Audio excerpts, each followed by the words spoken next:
finally mapapalabas na yung movie natin. Sorry po. Finally mapapalabas na yung movie natin.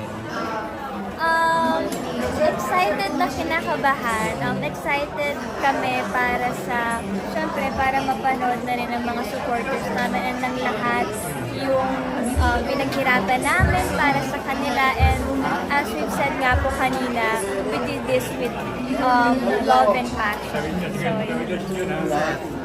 How do you feel? Mapapalabas na. Sobrang excited, sobrang tuwa, and sobrang kinakabahan.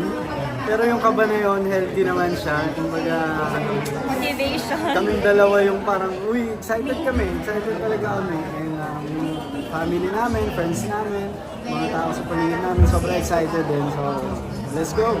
First movie to. Yes! Opo, first movie. Paano kayo ano ba? Kailan po ito na-shoot? At medyo matagal na rin.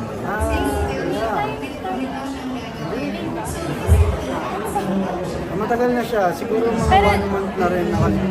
Almost 2 months.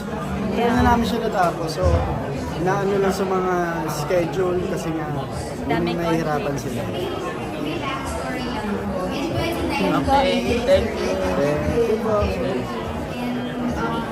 So ano po yung mga fans niyo dito? Ano yung kakaibang papakita niyo sa pelikula?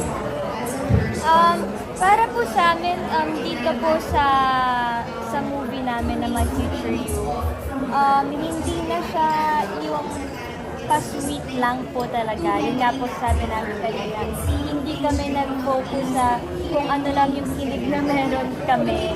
Siyempre, ang dami niyang matatakal na story din about sa family, sa sarili mo, and for your special someone. Para po sa akin, siguro yung mga isa sa mga abangan nila dito is kami na mas, siguro mature version na hindi na talaga siya para maglaro ng character pa. Ano po yung pakita yung pelikula na sa huling pelikula na Ay, syempre po, ano po yun sa amin, honor po yun, is an honor. At saka, again po, nakaka-proud siya kasi syempre, at least alam po namin na syempre bago magpaalam si Mari, nakilala niya kami at nakilala namin siya. At pinagkatiwala niya sa amin tong pelikulang My Future You. So it's a blessing din po. Thank you, Mother Lily. Sobrang salamat. Naging closer ba kayo sa isa't isa? Kasi nga may first movie na kayo together. Ano yung napansin yung naging mas closeness? Siguro more on ano po, naging mas open kami sa isa't isa. Talagang teamwork din po. Kasi syempre, ayaw po namin na mapunta lang din sa wala yung tiwala na binigay nila at yung pagod ng lahat behind this movie. Thank you. Yeah, I put my trust to Francine. Thank you. Salamat. Thank you po. Thank you po. Thank you po.